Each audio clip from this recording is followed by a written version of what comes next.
Ikaze ku muyoboro wanyu, nkaba ngiye kubagezaho incamake y'amakuru ngiye kubagezaho, incamake y'amakuru reka tuyahere hano mu minota mikeya ishize, M23 ikaba ihanuye indege ya Congo ya FARDC aho yari yarahungiye muri Kenya nyuma y'uko yarashweho cya misiri, noneho ikajya gukoreshwa mu igaraje ikaza imeze neza, yari iri gukaruta amakuru igiye kwica General Makenga.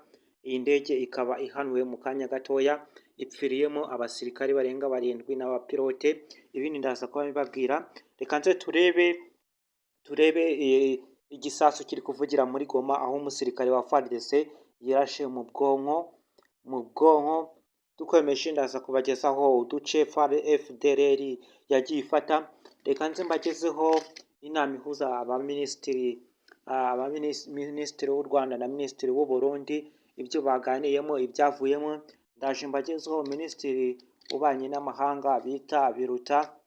Amakuru yo ni menshi mfite cyane, ni menshi. Reka nze dutangire andi ndagenda nyabagezaho gutyo uko bigenda.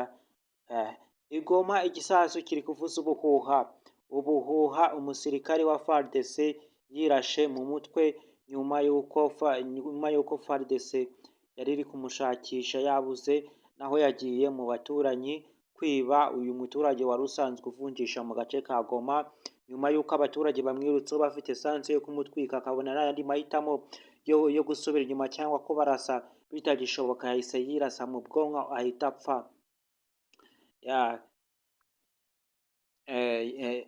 Ikindi nanone umusirikare ngiye kubagezaho abasirikare bari kugenda bapfa, ababishwe n'uburozi karundura buri kuvugwa muri Congo mu gace ka Rubere. General Kuci Tambwe nawe ari mu marembera yo kuba yapfa. General Gasikiri akaba yitabye Imana yishwe n'uburozi, nawe yapfuye yishwe n'uburozi. Aba bajenerali babivugwa ko bahagiye bahabwa intwaro zo gukoreshwa mu rugamba kugira ngo bahashe umwanzi M23, bikarangira batsinze, kandi ngo bifatanyije nabo niyo perereza. Ubuyobozi bwa Congo bwagiye bukora amaperereza atandukanye ko impamvu batsinzwe bari bafatanyije n'umwanzi M23 nkubwira ngo mu minota mike ishize ihanuye indege yaguzwe amafaranga menshi cyane ya Congo ihise ishyirwa hasi mu gace ka Goma. M23 itangaza ko agace ka Goma ikirere gihari ari icya M23, yagifashe ko nta yindi ndege ikwiye kuzengereza cyangwa se kuzunguruka muri icyo kirere, nta yindi ndege ibyemerewe. Niyo mpamvu itanze gasopo ngo M23 yafashe igice kimwe cy'amajyaruguru y'Ikivu muri Goma, n'ikirere ni icyayo, nta wundi muntu wemerewe kukivogeraho. Niko yatangaje igihanura iyo ndege ubwo yatanze gasopo. Aka ni agasumburutso kakabije aho Perezida Tshisekedi, perezida wa Congo, aho yasebye, aho abantu yahaye intebe bakamufatanye bakamwaka igice cy'igihugu, bakaba bagifashe bakamwaka n'ikirere, bakaba bahanuye indege ze.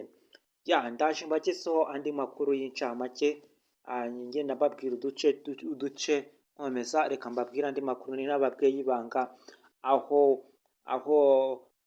Congo igisirikare cya FARDC n'umuvugizi wacyo muri Congo FARDC bakaba baguze intwaro ya radari izajya. Iyi ntwaro rero, iki gisasu cya radari gifite radari ihambaye, iki kimodoka kikaba gitumijwe mu Buhinde kugira ngo kizitse imigambi mibi ya M23, kikazajya gikontorora ikirere cyose cya Congo.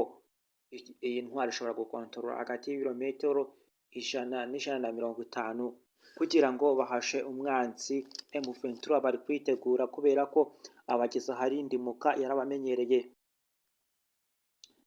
Tugiye kugaruka ku ba generali bagiye bahunga cyane, baramuhize cyane ahirwa ku bwari General Kabundi nawe akaba yagize yarapfuye,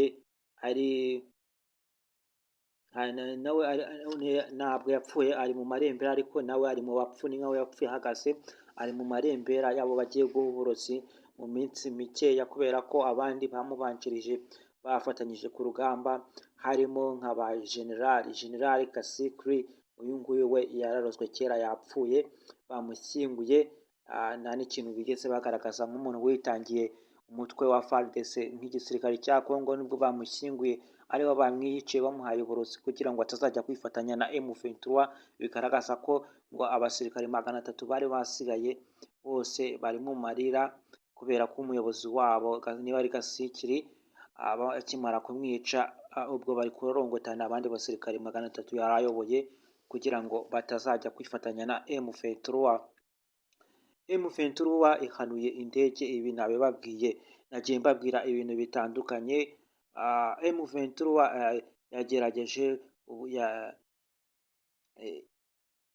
yegereje ubutegetsi bwa Kinshasa. Ubutegetsi bwa Kinshasa rero bukaba yarabufashe bumwe, harimo intambara ikaze ikomeye kubera imyigaragambyo y'abaturage batumva neza, badasobanukirwa neza impamvu abantu bakabarinze bari kubiba.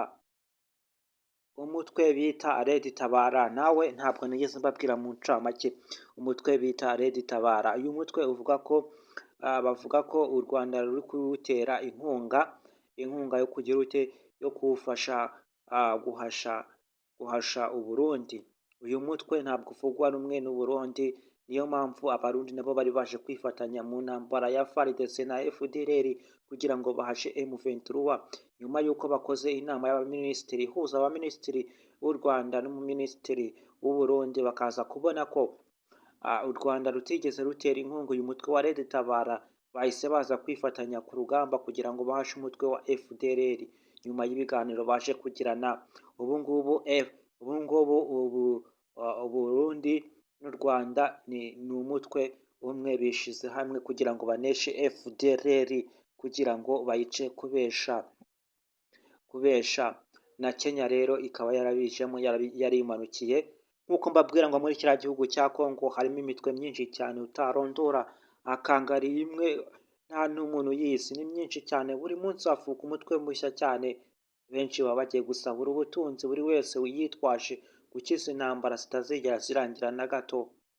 Umusirikare wa FARDC ni igisambo gikomeye cyane, cyinjiye mu iduka ry'umuntu wacuruzaga akanavunja amafaranga. Abaturanyi nibwo batangiye kumwirukaho, ibi nabibabwiye ntabwo ndi bubitindeho, byarangiye yirashabuza amahitamo yo kugira ute yo gusubira inyuma cyangwa no guhangana n'abaturage. Niho bagenzi be b'abasirikari ba FARDC bagarutse bagasanga umusore yapfuye kera w'umusirikari. Intare za Wazalendo cyangwa se intare izi ntare rero z'abasirikare bakomeje gufata no kunesha igisirikare cya Congo bise intare rero M23, bakomeje guhasha umwanzi, nabo bita umwanzi FARDC. M23 yafunze ikirere cyo mu majyaruguru ya Kivu na Goma, nibwo yahanuye indege, ariko nabo bakomeje gutangaza ko bagiye kuzana radari karundura. Twakomeje, amakuru yo ni menshi, amakuru yo ndaza kubakorera amavideo atandukanye mbabwira ngo mukore subscribe, like, comment na share by'agaciro. Nshimira abantu mwese mwagiye mukora like, subscribe na comment, mutongera gukora kuri subscribe kugira mutatwaka iyo nzogera cyangwa se subscribe, ariko umuntu wayikoze wibagiwe like yayikora na comment. Nshimira nakira n'abantu mwese muje kuri uyu muyoboro mushya w'amakuru, mwese ikaze mukore subscribe, mukore kuri iyo nzogera hasi, ntabwo ari igisasu ngo kirabaturikana. Dukomeje na Minisitiri w'Ububanyi n'Amahanga yavuze ko niba igihugu gitewe kigomba kwitabara. Niyo mpamvu FDLR na Congo ngo iyo bikomeza kugira gutera u Rwanda no kubivuga mu magambo bakomeje gukoresha akomeretsa, bagombaga guhita bitabara. Ngiye kubagezaho inkuru y'umugore wamaze imyaka 25 muri FDLR, yaje gutanga ubuhamya ku makamera n'amateleviziyo agiye atandukanye. Uyu mugore bamwita Uwiduhaye, yaje ashira hamwe byinshi cyane byakorewe muri FDLR. Uyu mugore yafatiwe ku rugamba, yisanga muri Mutobo, niho yagarutse nyine agarutse mu gihugu cy'u Rwanda, bamufatiye ku rugamba kugira agaruke, ariko ngo ntabwo yigeraga abyumva, yumvaga yuko agomba gutaha afata igihugu. Amakuru ni menshi, ndi kubona iminota nateguye video biraza kurenga, ndaza kubakorera indi video ibaha amakuru arambuye n'andi makuru ntigeze mbagezaho. Icya mbere ni ugukora subscribe, like na comment, nta kindi. Reka nze mbagezaho andi. Ndabona hasigaye iminota mike. Impuguke za Loni zemeje ko umutwe wa FDLR ukorana byeruye na FARDC. Ibi byari byemejwe, ariko ibi ngibi ntabwo bigihabwa agaciro kubera ko FARDC yamaze kwipakurura FDLR, aho n'uriya muhungu wa Habyarimana bita Jean-Luc Habyarimana uba mu Bufaransa yaje kuri ambasade ya Congo aje gusabira imbabazi FDLR kugira ngo ikomeze batayirasaho, FARDC itayirasa kuri FDLR. Ibi nabyo ni iby'ubusa, ni amakuru amwe nagiye mbaha ubushize, ariko ibi ntabwo twabigarukaho. Uyu mugore wahawe amapeti atandukanye Serge na Premier Serge, hari amapeti yagiye ahabwa cyane ari mu gisirikare cya FDLR. Ijwi rya Amerika akaba ari umuvugizi wa FDLR uyu munsi wa none, uko agenda bitangaza, iri kwitegura gufatanya n'ingabo z'u Burundi gutera u Rwanda. Ibi ngibi byo aya makuru nsubiyemo ya nyuma nayo mbabwiye, nagiye mbanyuriramo mbereka ukuri kw'ibyagiye amakuru yagiye agezwa ku bantu, nayo nk'ubu ari update, ariko ari nabanje nayo ubu agezweho. Reka nze mbagezeho andi. Dogiteri Vincent Biruta muri 2021 yakoranye n'ibiganiro n'abanyamakuru hari kuwa kabiri tariki 31 Gicurasi 2022 nibwo yabitangaje. Igitero cya mbere FDLR yagabye igitero cya mbere cyagabwe ku Rwanda ku itariki 19 y'ukwezi kwa Werurwe. Icya kabiri kigabwa ku itariki 23 Gicurasi mu turere twa Majyaruguru, Musanze na Burera, hakomeretse abasirikari n'ibindi byinshi.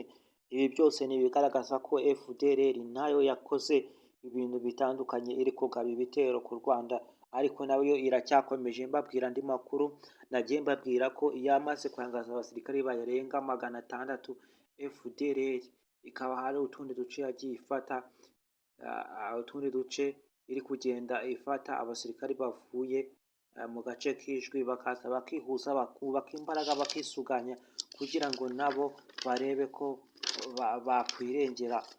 Amakuru yo ndi kubona ari menshi cyane, nababwira amakuru menshi ndi kubona igihe nateguye, ariko mukore subscribe, nicyo nabibutsa, like, comment na share n'ibitekerezo.